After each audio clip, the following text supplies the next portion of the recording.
Welcome back to the Pair Program. I'm your host, Tim Winkler, joined as always by my co-host, Mike Gruen. Mike, we had a little banter about this earlier, but hockey playoffs are officially upon us. And for that reason, rocking the Caps jersey in support of the home team. Sorry that the Rangers did not make it this year, but the good news is the Caps did, and their series kicks off tonight against the Canadiens. So in lieu of the playoffs, I did a little bit of research into just some fun facts on NHL playoffs. And one of the fun things that comes up, and I think this might have been a pairing of mine previously, but that the playoff beard is a sacred tradition in hockey. Started in the 80s with the Islanders, which not as important of a stat, but I think we can agree on that. We'll get on that. It's a staple superstition. So my question to you is, will you join me in solidarity to not shave until the Caps are hoisting the cup at the end of the series in June? Absolutely not. I'm not a Caps fan. I'm not. Don't care that they're the home team. Now, that said, I have encouraged my kids who were born in this area to be Caps fans. My oldest has no interest in sports, so that was a lost cause. And then my youngest is a Rangers fan, despite my best efforts. So he's in for a lifetime of misery and heartbreak. But yeah, I mean, I do wish the Caps well to whatever extent I can, but I will not be supporting Tim, for them. You haven't said a thing about the Avalanche, and so therefore I'm not going to participate in your beard growing issue. Well, I mean, we've all got teams in the hunt right now. Looks at Avs. I don't know if you're a Stars fan, Ross, but Dallas is in it. Any are you guys fans? You tune in? It's the Avalanche, yes, and I'm from Colorado, so we're all in. Yeah. Go Source. All right. We all got a horse in the race, -1. So -1, yeah, exactly. Yeah. Well, I hope to regroup with you both in a month or so. We've got beards down to here, so. Good stuff. Well, we've got an exciting episode lined up for the listeners today. So the theme, what happens when a decorated general steps off the battlefield and into the startup trenches. We're talking leadership, innovation, adapting to startup life after decades in uniform. And to help us unpack all of that, we've got two fantastic guests. First off, we've got retired Lieutenant General Ross Coffman, president of a startup, Forward Edge AI. He's an advisor to multiple startups, a former deputy commander of U.S. Army Futures Command, over 35 years of military service across a number of major theaters. Ross, welcome to the pod. Hey, thanks. Glad to be here. Yeah. And then joining him is a comrade, it seems, somebody that you all have you've been in touch in the past. We'll get into that on the episode. But Lieutenant General Eric Wesley also retired from the Army after 34 years, last served as Deputy Commanding General, Futures Command, and led the Futures and Concepts Center, where he helped write the playbook for multi-domain operations. Eric is now the CEO of a startup, Parasanti. Eric, thank you for joining us on the podcast. Yeah, and it's great to be here. And interestingly, both Ross and I are probably frenemies in this space, so this will be a good discussion. I love it. It's gonna get spicy. Spicy. All right. So yeah, before we get tactical here, we always kick things off with a fun segment called Pair Me Up. Here's where we'll go around the room, name two things that just go together. Mike, you lead us off. What do you got for us today? So gonna go with, it's kind of trite, a little obvious, but springtime and birds. I had the opportunity to spend some time outside this weekend. And it's just, I don't know, we've had a lot of visitors. We have a woodpecker that's been coming and all kinds of cool birds coming in the yard. And you sort of, I don't know, just something you miss over the winter time. And then it's nice to see them. So springtime and birds. You got relaxing. Have you ever done any legit bird watching? So my wife is much more into birding. I have not done it, but she's definitely into it. She's got binoculars and the whole thing. Nice. She doesn't go big bird watcher. Eric Wesley, big bird watcher. Yeah. Eric, you're into birding, huh? No, you're going to see the counter view to that in a minute. I didn't want to call Mike out right away, but go ahead. Birds? Eric's like, damn it, you took my pairing. No, not at all. Yeah. was going to say spring and allergies, man. It is bad out here in Tennessee. I'll tell you that. That might be. I mean, I was also I was tempted to go with spring and outdoor fire pits, but I think I already used that one. So because that's what we were doing this weekend as well. So yeah, prefer no repeats. All right, cool. We'll take the birding in spring. I'm gonna do a very different pairing. I'm gonna go with billboards and cheesy law firm ads. I don't know if you guys see this, but every time doing a couple road trips out here in Tennessee, every time I pass a billboard, there's always some law firm that's promising to like fight for you with the most intense headshot you've ever seen. And just a guy wearing a suit, his arms crossed, maybe some flames in the background or something. They all tend to be very cheesy, very Better Call Saul kind of branding, but it's a random pairing. I'm not sure if it's just more common down here in the South. Do you all get a lot of these billboards and cheesy law firm ads out there? Colorado Springs dominates in that space, and they're all ambulance chasers. So I'm with you. I hear you, Tim. Yes. Yeah. Philly, our drive up through to Pennsylvania through Philly, it's just lined with it. I think we're spoiled in Maryland and Virginia with there's I think rules around the amount of billboards and content. So not as much back home. Yeah. The only thing worse is watching local news. Oh God, so painful, so painful. He'll meet you at the hospital. All right, good stuff. Yeah, that was completely opposite of Mike's birding. So let's keep it mixed up here. Let's pass it over to you, Ross. Maybe just a quick intro and your pairing. Okay, hey, I'm Ross Coffman. I live in Austin, Texas. You can call me Roston. It's fine. No, don't call me Roston. That's coming back to you. Just left the service after 35 years. Eric and I had chewed a lot of the same dirt in a lot of terrible places. And so you'll see us banter back and forth today.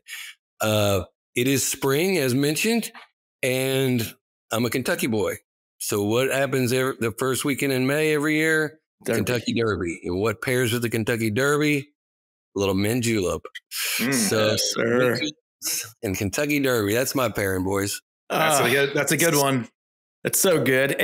You got to do it with the shaved ice, don't you? Like it's not the same. Like I specifically will go out to like Chick-fil-A, just get a huge thing of like their shaved ice just for the juleps. It's so good. Nice. Again, thanks for joining us, Roston. Eric, let's pass it your way. Quick intro and your pairing. Yeah, Eric Wesley. I'm in Colorado Springs, former Army, and Ross and I's relationship has been baptized by fire. As he mentioned, my pairing, I'm not sure if they're a pairing or they mutually support one another, but NFL football and beaches. And the reason is from September until February, I'm absolutely committed to NFL football. And then in February in Colorado Springs, I'm ready to get to the beach, and I need something to lift my mood after NFL is over. The reason I came at you, Mike, is because most of the opponents of my favorite team, the Chiefs, have bird names. So I'm ready to take the birds down, whoever they may be. There you go. I'll take that. That's fine. For a second, I thought you were going to be like, oh, no, I'm just an avid hunter. Just work too. It must have been a tough stretch of years for you as a Chiefs fan, huh? I mean, how many championships the last, And by the way, I'm not just a nice weather fan. I first followed the Chiefs back in the early 90s when I was first assigned to Fort Riley, Kansas. And so we had some down years, but these years are very good. Yeah. Very good. Well, yeah, good for you. I'm a diehard Redskins fan, so I've gone through the ups and the downs of disappointment, mainly the downs. But last year, we'll call it a win. Up year. Awesome. All right, guys. Good round. Let's dive into the heart of the discussion, the real reason that we're all here. So we're going to be tackling how leadership is forged in combat, shaping that future of defense tech, which is also very top of mind these days. We'll cover everything from leading teams through transition to kind of adapting military innovation for the commercial world, navigating bureaucracy, and then building culture inside some of these high growth startups. So let's dive in. Both of you guys have commanded at the highest level and now find yourselves leading fast paced tech startups. I'll start with you, Ross. How did your leadership style evolve in that transition from a military structure to a lot of the ambiguity that happens in startup world? Yeah, I think, we all grow as leaders. Major Coffman led very, very differently than General Coffman. It's almost a grandpa-like transition, right? So that, when you're a major, you're in the fight every day. It's high stress environment. There's more work than you have people for, and you are just like pushing an organization towards the objective. And then when you're a general, there's never a reason to raise your voice, right? I mean, it's more important to be encouraging. You're seeing the big picture, but you're holding people to standard. And I think that transition into the startup world has been very helpful for me, that you don't have to be a jerk, right? As a matter of fact, we have a no jerk rule in the company. It's changed. It was the same rule, but it was named something different when I was in the Army. No jerk rule, and just holding people accountable, right? This is the standard. This is the timeline, and having visibility across the organization on what's coming up, who's responsible for accomplishing it, and then level setting across the entire company of where we stand. And so I think that's been very, very helpful. On the no jerk rule, I think my favorite no jerk rule was, and jerk is obviously a substitute. You can't keep every jerk off the bus, but you can control how long he rides for, which is That's awesome. Yeah. Yeah, we've always been just want to hire like nice people, right? Folks that you would want to surround yourself with. Eric, how about yourself? How would you kind of describe some of that transition? Yeah, I agree with a lot of what Ross said, but for the sake of discussion, I'd take a different turn on it. There's a myth out there that and I think it's largely sponsored by our images from Hollywood, that there's this draconian culture of the military that allows you to use a firm, maybe even caustic form of leadership, and it gets results. In the end, my sense is that leadership is leadership, and it's transcendent no matter what institution you're in. And the beauty of it is actually, I think the Army and the military is pretty good at it. That is, it's all about relationships. People want and need to be loved. They want to know their boss cares about them.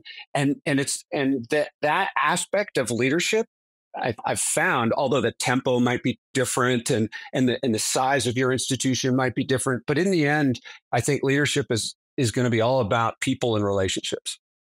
And I've found that to be just as effective in the commercial world. Yeah, it's a common theme that we've heard, regardless of your vertical. The relationships are going to be instrumental in, how you raise capital, how you make those first key strategic hires, how you do business development, right? All of that is pretty, synonymous from vertical to vertical. Were there certain things that you all felt you had to leave behind, that you either struggled with to leave behind, or things that you felt, in hindsight would have been better to just kind of push in the background prior to joining into the commercial startup arena? I don't know what Ross's view on this is. I think he joined an institution that was a little more mature when Ross got there. I joined a startup that was very small, very young. One of the things that you benefit from by being in the military is there is culture, legacy, and history that in many ways carries that institution into the decades ahead. And you can tap into that in good ways, but it can be some negative aspects to that too. But you can ride on that and tweak it to your own desires. When you're in a startup, a lot of that institutional culture doesn't exist, and you have to build it. And so that's probably the most fundamental difference I've noticed from the military. You join a unit with with colors that are stained with blood from wars past, that builds a culture that is always going to be there for decades to come. When you got a startup, you've got to start building cultural norms. And that's probably the biggest difference I've noticed. What I think is interesting about that is when I think about all the startups I've worked at, and it is the early days, those being in the trenches, those hard fought things. At the time, it sucked. Everybody hated it, but then you just sort of look back. A year goes by or whatever, and you just sort of look back on it with nostalgia, and you still see the same people that you worked with back then. And I think that what's cool about it is you get to set that. Like, to me, that's like a cool part of being at a startup, is you get to set those cultural norms, and then when you have other people join, they hear those stories, and now they sort of, I don't know, I think there's something cool about building on that and getting it started from scratch. Yeah, it's shared pain for sure. Yeah, exactly. Yeah. And Ross, I want your insights on this, but it's a good point you make, Eric, because for context, right? Let's talk a little bit about the companies that you're building here and what stage or size they were when you kind of came into the org, right? So Eric, we'll start with you then. So with Parasanti, what was the size when you first joined? Yeah, we had about 15. We downsized. We've got about 9 right now, only to make it more efficient. But when you're talking about a dozen or so people, that's a big difference from 40,000 people that might be part of your organization. So yeah, very much smaller. Hey, Ross, what maybe about you? Higher tempo, but much smaller. Yeah, Ross, what about you with Forward Edge? Yeah, so we have about 35 employees today, and about the same when I joined. We're 100% remote, which has its own leadership challenges.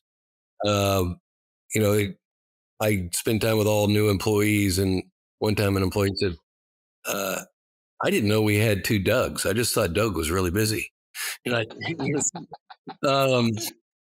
So it's a whole interesting thing.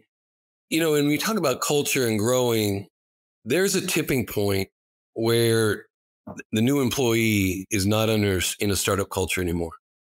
We're still in a startup culture. Okay. We're pre-A.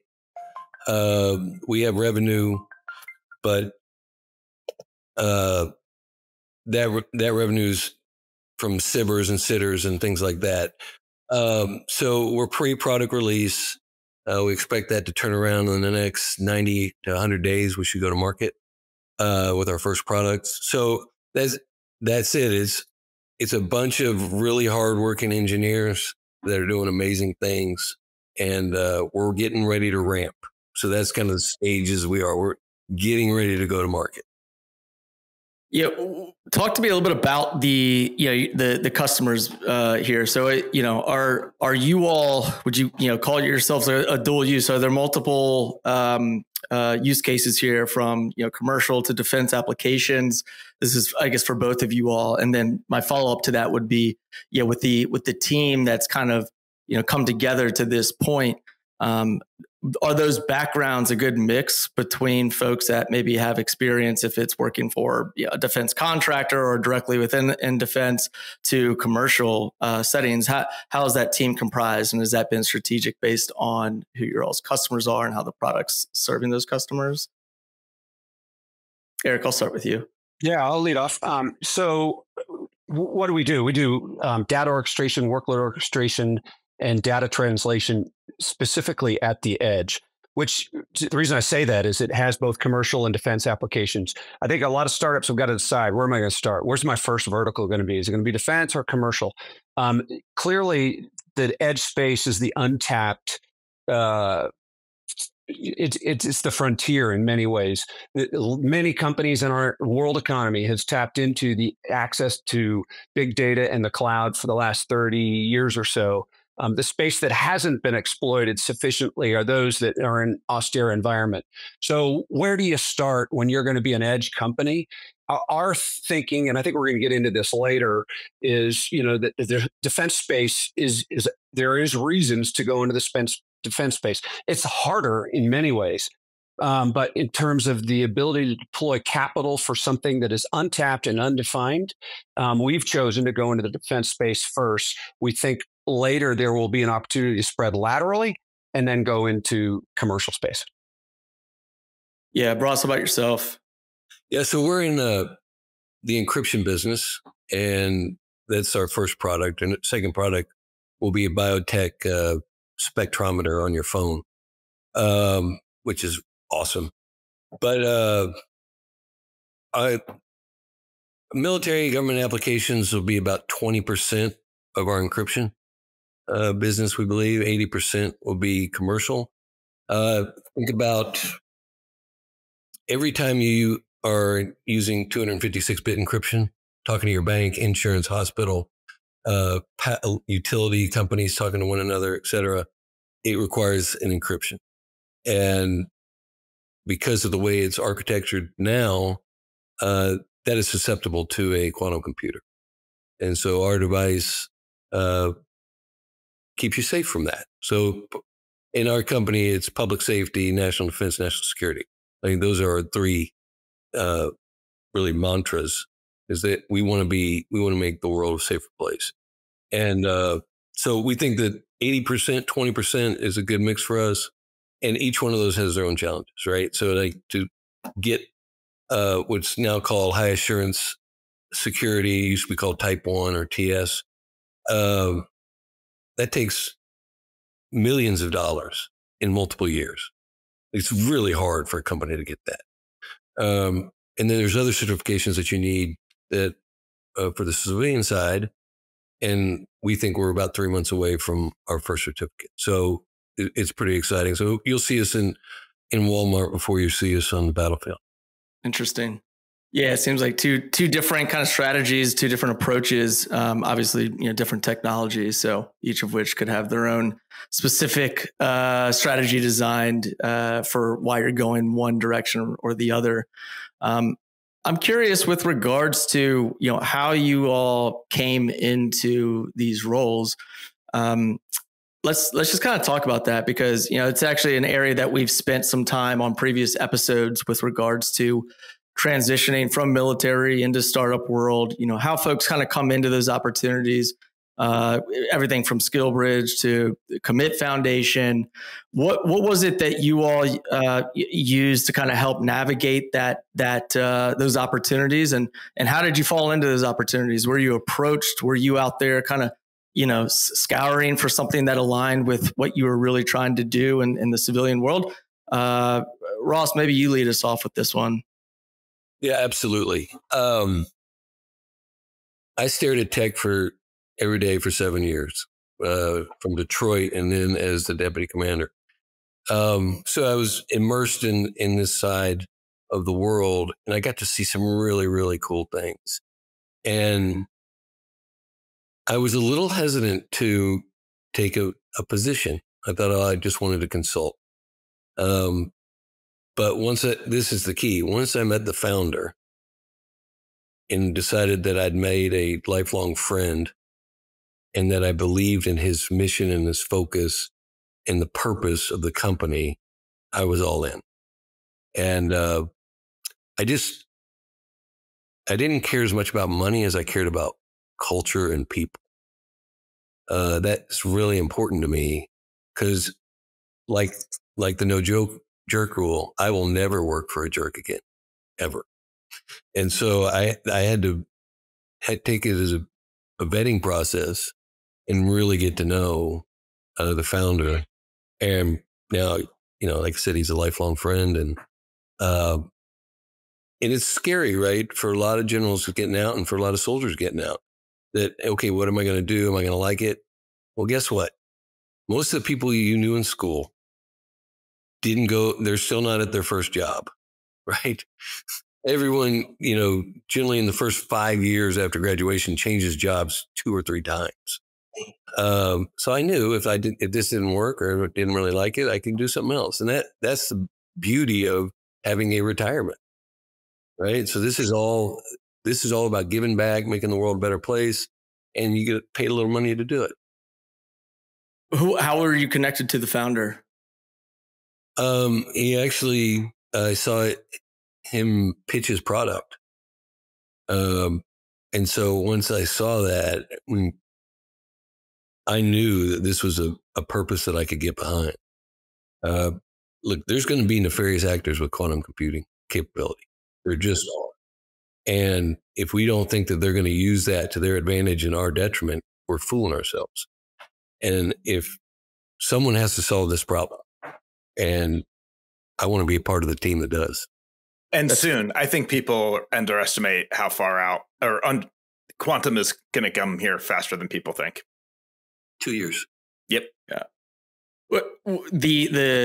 This was like a startup pitch kind of competition that you were attending and kind of just were enamored with it? Someone brought him to my office. Oh, interesting. And he's like, you got to see this. It's unbelievable. And I'm like, okay. I went and I looked at it and holy moly. Like, this is, and the best part about this too is this is a joint venture with the NSA and my company. Okay. So the NSA spent years developing this tech, and now we're side by side with them in a CRADA continuing to march forward. So given the fact that, you're looking at this as you said 80% probably commercial, 20% defense. Did I have that right? Application. Was there a strategy in mind, just kind of given your background and your credentials? And, was that a key part of why this was an appealing, marriage between you and this founder? So the founder is named Eric Adolphi. He's a genius. Okay. And he's an engineer and he's a lawyer. And we're polar opposites personality wise, really. Okay. We opposites attract. I mean, we are, what my strengths are not his, and what his strengths are not mine. And I found that was very, attractive to me because we don't need two leaders in an organization that have the same skill sets, right? I'm never going to code, right? That's not who I am. But I contribute in other ways, in leadership, et cetera. Eric, same question to you in terms of how you came about this opportunity with Parasanti. Tell me a little bit about that journey. Yeah. So similar to Ross, and I think both he and I have made decisions that are not necessarily typical of retired general officers. But if I go back a little bit, my last job was overseeing the development and publishing of multi-domain operations, which is the Army operating concept that's driving the Army and largely the DoD. And in doing that, we knew that there were certain technologies that would be critical.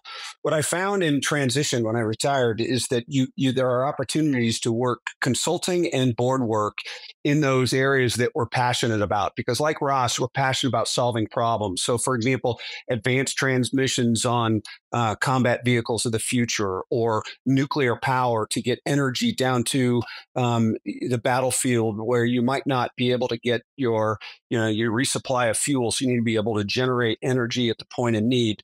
And then the third big area was wanting to solve joint all domain command and control, the ability to ensure that sensors that are the plethora of sensors on a battlefield can operate together and make decisions in seconds or minutes. So I joined this company on a board, which is very typical, I think, of general officers, is we will join boards or we'll do consulting. And at a certain point, they came to me and said they wanted to go to the next level. And they said, hey, we'd like you to be our CEO.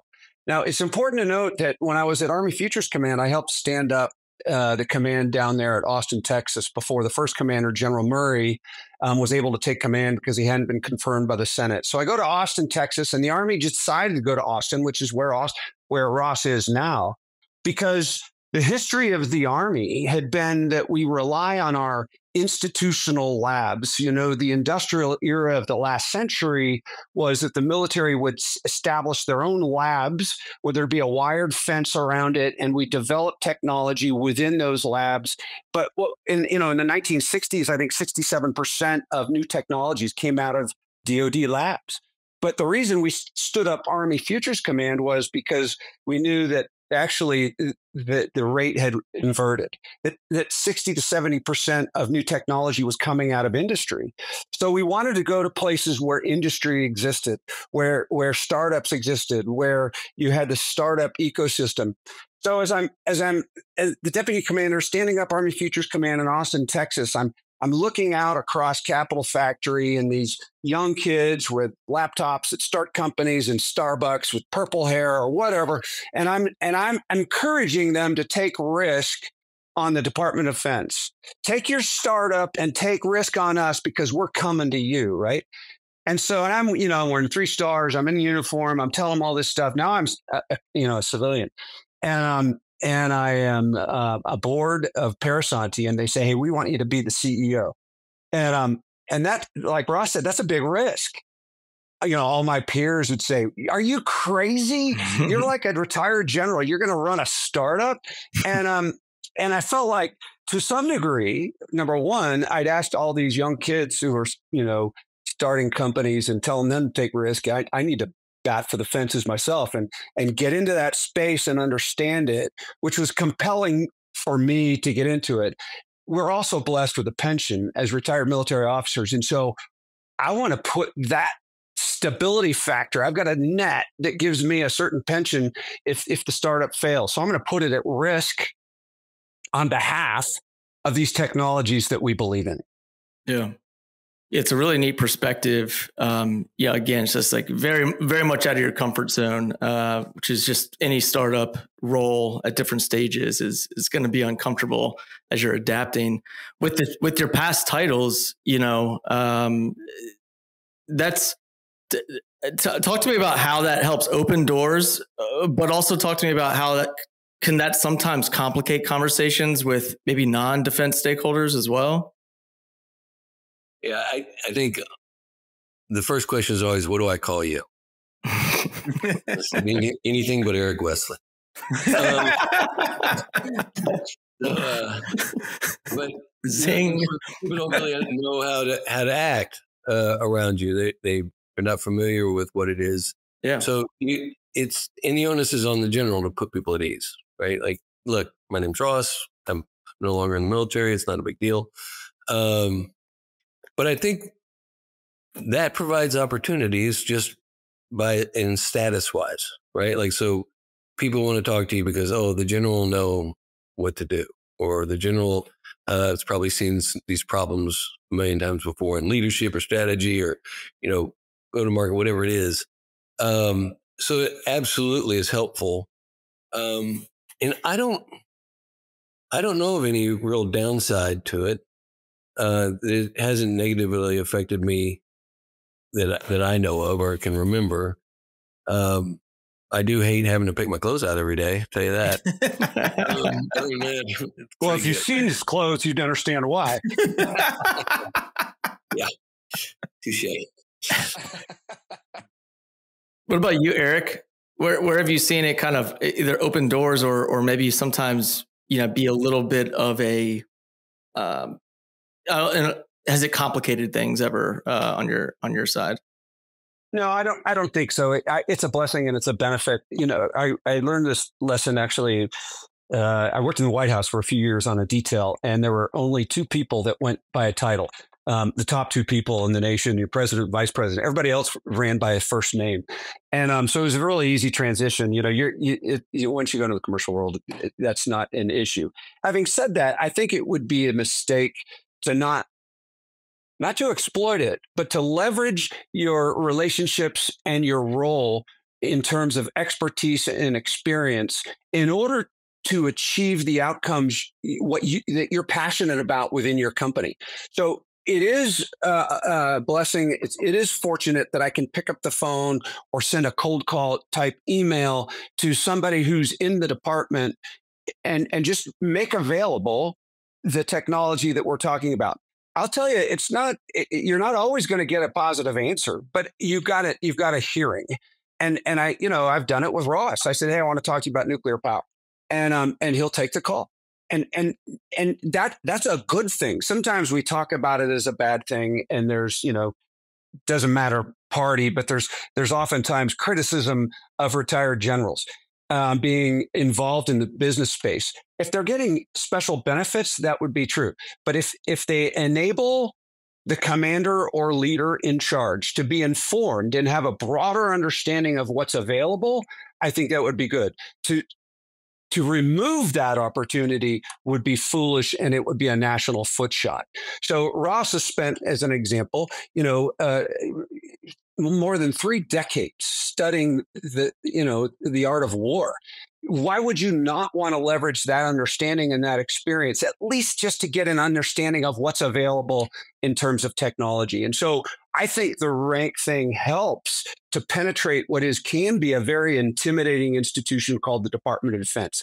Anybody who's been in the startup world will tell you it's really super hard to penetrate the bureaucracy of our government in order to get contracts, particularly with a very little company. If we can help penetrate that, that's a good thing for our nation, I think. Yeah. No, I definitely agree. I think there's 2 things I want to touch on. That is, it's the same as anything. Like, you use your network, you let everybody leverages that network, whether it's military or not, to get that conversation. But that's all it is. It's just getting the conversation, getting somebody to return the call. It's not, oh, they're going to just sign the contract because General so-and-so gave me a call. It's just, that's an insane thought. Right. Exactly. Mm-hmm. Right. And I totally agree. And I've seen it in action. The other thing I've seen in action, Ross, is having met with generals and going in. I worked with a number of military people, and then being introduced to to generals or retired generals, and being a civilian and not knowing, being that person who doesn't know what to expect, and just how disarming and how oh, just call me Ross, or just call me, whatever. And how it just suddenly changes. You go in with one expectation, and you realize, oh yeah, this person's just a normal person. And we're just going to talk. And it's funny how you go into that conversation with the perception, and then within 2 seconds, you're like, oh, this is totally normal. And then you think about that in a different context, or if I was just meeting with the normal CEO or whatever, yeah. I don't go in with that preconception. And so I totally agree with you, Ross, that really just setting, what do you call me, or what do I call you, is an interesting thing. And it definitely helps to just set that stage. Yeah. And then I'll tell you what, I don't have many great ideas, but this was one. Whenever I would speak publicly, I would say the barrier to entry is an email to me. And so if a company would email me when I was on active duty, I would meet with them. It would just be a quick 15, 20-minute meeting. And at the end of it, I would say, we're interested, we're not interested, maybe. And if it was maybe or we are, I'd assemble the experts. And then at the end of that, 30 days later, the Army owed a answer back to the company. Yes, no, maybe. And no is perfectly acceptable to both parties, because the worst thing is the government will take your meeting and you never know what the next step is. It's awful.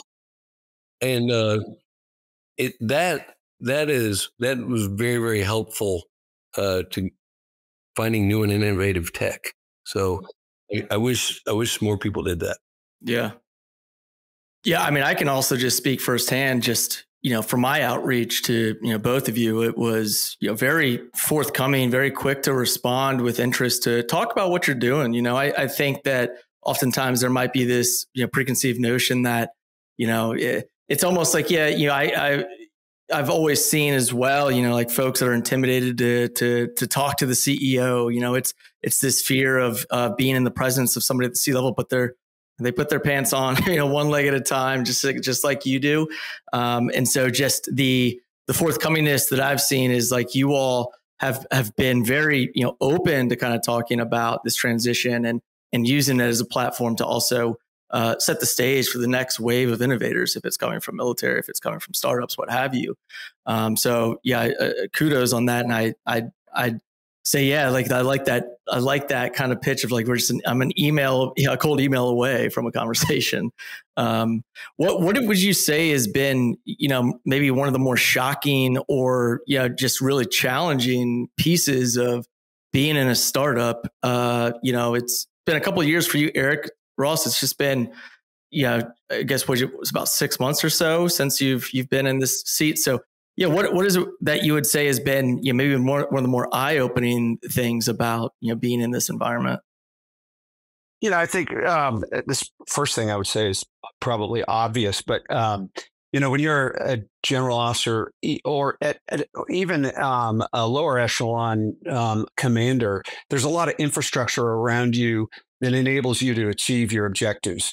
I'm ashamed to say, that when you're getting ready, when you're in a 3-star or 2-star position, you got a staff that's going to book your travel, book your hotel, order your food. You're going to all these administrative things. You might request a brief, and there's a staff that's going to bring in a brief to you. Well, I'm the CEO of Parasanti. We've got about 9 people right now. I'm building my own PowerPoint slides. I'm booking my own plane tickets. I'm booking my own hotel. I got my my miles, and I'm learning how to manage all of that. And so it's all hands on deck with a startup. Everybody's doing everything. We're mopping the floor and doing the pitch and everything in between.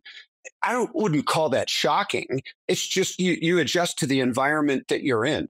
And so, I was just building a PowerPoint deck over the weekend, and that's what you do. And so my skills are getting better. They weren't real good when I was on active duty, but I'm learning how to use PowerPoint. Yeah, it's interesting. Ross, go ahead, and then I got something to add to that. Yeah, I shouldn't have been shocked by this because I had learned this lesson like 1,000 times. But shared understanding is really hard, right? So that we have an email culture within the company as I've come on board. Like, there's a lot of emails going back and forth, and half of them were just acknowledgments, or so the tracking of all this information became my death ray focus. Like, okay, how are we managing, this isn't even leadership, how are we managing the tasks that have to be done and have a shared understanding across the company without having 17 meetings a day? And so it's challenging. No one likes a meeting, but the number of meetings that we have in the company requires different forms of tracking information so that we can maintain consistency. And the worst thing you can do to an engineer is put them in a meeting because they're not engineering. It's awful. Oh, that's a really important point, Ross. I appreciate you saying that. And sometimes we can look at tracking information in a very digital manner, but humans are very complex beings. And one of the things I've found is, particularly in this generation, I think people have an affinity for email, text, whatever your venue is. One of the things I like to do is just pick up the phone and talk to people. The other thing was the meetings that the company was having, I think for a while, was everybody, it's like 5-year-old soccer team, everybody goes to the ball, sorting those meetings out for purpose and identifying what the purpose is. I think, for those that don't like meetings, at least they know what the purpose is, and you can keep it to a refined, outcome at some point. But I think that's a really good point, Ross. Yeah, Mike has a lot to say about meetings. No, yeah, exactly. Well, I had plenty of the engineers who, meeting is the opposite of doing and all the rest of it. But I think, to your point, Eric, about making sure that people know what the point of the meeting is, people know, what, you don't have to be at this meeting. Like, there's meetings that I get invited to all the time. I'm like, what? Just tell me the outcome. Like, I don't need to be in the sausage making. Just tell me how it comes out. And if there is a problem, like, raise it up to me. And I think that's a very startup thing. I back to your other point about the, learning PowerPoint and booking your own meetings or travel and stuff like that. Do you think that that's, Eric, a challenge for people who come out of the military in general at your level? Do you think that being able to do that is going to be a challenge? I have my bias on that. No, I do. I think so. So it's interesting. It's an important point. So if there's a retiring general officer who's watching this podcast, they probably want to listen to this point. What I've heard, that there is a perception of generals coming out of the military, and there's 2 different types: those that are willing to work and those that aren't. And I think if you want to, particularly in the startup world, but if you really want to make a difference in business, you got to be willing to work. And it's a different type of work than you might have been doing on active duty. You got to roll your sleeves up a little bit and get after it. So I think that's an important distinction. But I go back to the other thing you just mentioned, the idea of not wanting to be in a meeting. Remember I said humans are complex, and how you make change or get consensus usually happens in the human domain, not in the digital domain. And so I would say to you, Mike, maybe consider the right meetings to be in, because if you're not at the table, you can get eaten for lunch, right? Oh, no, absolutely. No. I'm not saying I don't go to any meetings. I'm saying that there's plenty of meetings that my team thinks I need to be involved in there. Yeah, I've got to be somewhere else. And no, that's for you guys to decide. That's for you guys to make those decisions and keep me informed. And I'll let you know. Absolutely. No, I pick and choose my meetings, and I encourage everybody on my team to do the same thing. I imagine you guys do as well. Right. Yeah. Eric, you made a point about having a big support system, and when you're as an officer, we've actually heard a lot of this same kind of analogies from folks coming from big tech, right? That maybe coming from Meta or Google or Amazon, right? Where they had support engineers, QA engineers, everybody kind of double checking their code for them. And then they make a transition to the startup scene.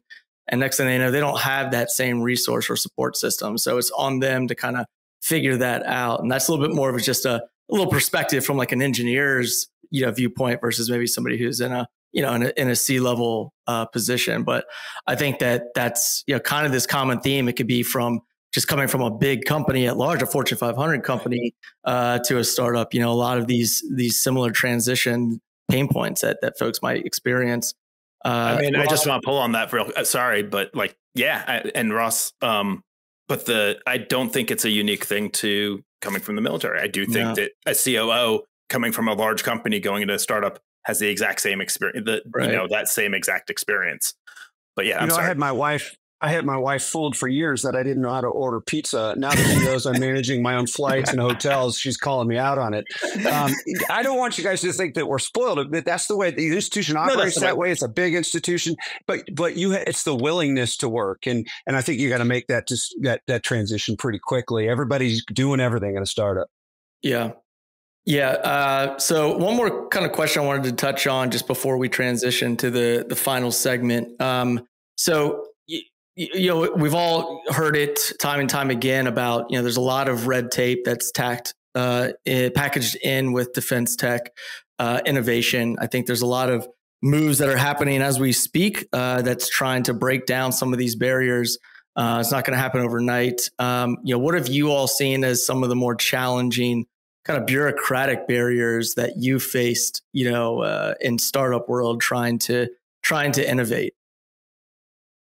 Yeah, I'll speak from my own experience. Startups are challenged to have the runway that meet the government timeline. I mean, you have to be, I'm sure, Eric, you look at it too, but I mean, I have a litmus test on payroll on a regular basis. Like, do we have 6 months of payroll? That's my focus.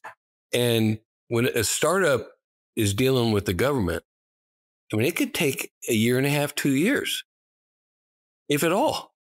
And so that's the biggest challenge I see, is just having enough money to continue to operate and working through there. In a perfect world, dual use, you do both simultaneously, or if you're from Kentucky, at the same time. So, you'd have some multiple revenue streams coming in. That would be ideal. But when you're talking specific Miltech, that's not really dual use. It's kind of Miltech for Miltech's sake.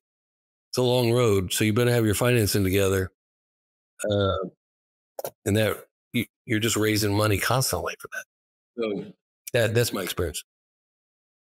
I'll give you look. We have to a degree, a cultural challenge in the West, and particularly the United States of America. And that I always say that we tend to worship at the altar of anti-corruption. The American people, Western culture hates corruption. In other cultures, it's a cost of doing business. You're a broker, you get a cut off top, whatever the case may be. The reason what I just said is important is the Congress has and will, if there's a problem with corruption, will impose a tenfold bureaucratic constraint regime that forces companies to go through certain processes to preclude the outcome. So, which is different than the commercial world. You can make a deal in the commercial world, but the Hill in many ways has created many bureaucratic barriers that you got to get through. So what does that look like in reality? So for example, the Congress did a great thing and they created this thing called other transactional authorities, OTAs. And so Parasanti, our first, big production contract that we went after was going to be based on an OTA where you're looking for a success memo at the end of that. And frankly, I think that, Tim, you and I talked about this once before, is, we were going to get a pretty significant contract with the Navy. We're still looking to achieve it. You get a success memo, say in August of a given year, and they're not ready to go to production for another 18 months. What an OTA success memo gets you is you are essentially authorized to get first crack at that without competing or bidding that contract. We want to do that for startups. You invested a lot of tech to achieve something. You get the success memo, and then it's 18 months before you get to a production contract. Ross just said you got 6 months of runway you might be planning off of. And startups can't survive 18 months trying to absorb the administrative bureaucracy of the Department of Defense to get a contract going. And so if we want startups to succeed because they've got, really pushing the edge type tech, that length of time has got to be shortened in order for them to survive on the back end of the OTA. You want to get them into a production contract, because I'll tell you what will happen is the bigs will just wait you out because they can absorb 18 months of timeline before a contract hits. And so the biggest challenge we faced is we've achieved success. We've performed in accordance with the requirements. You've got a success memo, and then you got to wait. And that's a bad outcome. OTAs are good, but you got to transition it to a production contract to avoid valley of death. Yeah, it's a major talking point we cover on the pod over multiple episodes, and we're all hoping and cheering that that's going to be transitioning to a much shorter timeline here with this new administration. But the verdict is still out. But what it also makes difficult is that raising capital is not easy for defense tech. Until they've seen, some of these companies go public, which has not really happened in some time since Palantir. It's not, they already know that these are long, drawn out returns, right? And so raising capital is also a challenge. And so, you're kind of at running out of resources at that point in terms of how you're going to get. Yeah, there was an executive order that came out on the 9th with this. You mentioned this administration a couple of times, and I think they want to do the right thing. But the executive order on talking about defense acquisition is important, and all of the precepts that are mentioned in that are really good, idealistic outcomes. But until you see traction, until you see tangible impacts that reflect what the president signed. I've seen these executive orders before. I've seen this narrative from prior administrations. This is not a new idea, and we've got to get traction on it if we think it's going to make a change. Sure. Well, yes, conversation for another day. That's a lengthy one. We are coming up on the hour, so I'm going to quickly wrap on the main discussion here and transition us to the final segment, which is the 5-second scramble. Just quick questions, fast answers, little business, little personal. Mike, why don't you lead us off with Eric, and then I will close with Ross. Sounds great. Here we go. You're making me nervous now, Mike. No, it's fine. Just try to be quick. What makes Parasanti unique? Oh, there are very few companies that are really going for it at the edge. The bigs are waiting to see what happens. And like I said, it's the untapped frontier. And so it's edge capability. What company value are you most proud of? The ability to translate data formats so distinct proprietary sensors or devices can talk to each other without going to the keyboard and coding original code. What qualities do you look for in a new hire? Commitment relational interaction, and technical competence. What kind of tech roles are you guys hiring for? Right now, we're looking at both AI and data orchestration programming developers. Nice. What military leadership skill have you found most invaluable? The ability to love people. Nice. What's your comfort food? Mexican food. It's Tex-Mex. Yeah, good I'm from Southern California. It's got to be Tex-Mex. Awesome. Of all the places you've traveled to, where would you like to go back to? I'm on a board of a company called Sapa, and it's a privately held company in the north of Spain, San Sebastian, the best restaurants in the world. Nice. What charity or cause is near and dear to you? Military Community Youth Ministries. Military kids are awesome. And this is a Christian faith-based group that builds kids' character. While dads are gone and deployed, military kids are unique and they're special. What's a surprising hobby of yours? I'm a skier in the winter and I'm a fisherman in the summer. All right. Last one. If you were handed a box of everything you've ever lost, what would be the first thing you look for? I don't lose stuff, Mike. Well played. Well played. Over to you, Ross. Yeah. Good close. Good close. Strong close. All right, Ross, you ready? All right, let's go. All right. Pitch forward edge to me as if I were a 5-year-old. If you want to keep secrets, Forward Edge can help you. Nice. What is your favorite part of the culture at Forward Edge?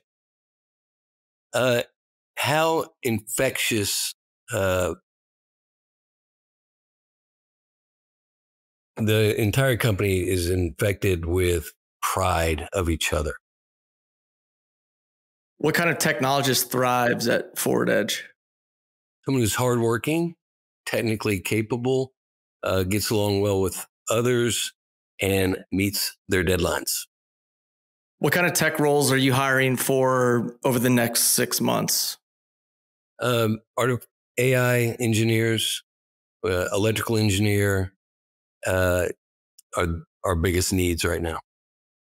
What's your favorite piece of gear from your Army days? Oh, I've got a great Benchmade knife. I still carry it with me. Nice. What's the worst MRE meal that you've ever had? The 4 fingers of death. Hot dogs. Worst. What's a charity or corporate philanthropy that's near and dear to you? Anything with childhood cancer. Favorite city that you've ever deployed to? Or deployed to? Poznan, Poland. Worst fashion trend that you've ever followed? I used to dress like Eric Did you Wesley. see his? I was going to say, did you see his last panel? The salmon pants. Used to dress like Eric Wesley. We'll accept that answer. And last question: what was your dream job as a kid? I wanted to be a doctor. There it is. All right. Well, that is a wrap. Thank you both for, again, just spending time with us and sharing some of your stories, some about your leadership mentality and those insights. Super valuable for our listeners. And again, appreciate what you guys are building for the future of civilian and defense tech. So thanks for joining us on the pod. He and I are willing to come back and debate any of these things at a future date. Sounds good. I get to say the pod. We'll close it on that, the pod. Thanks, guys.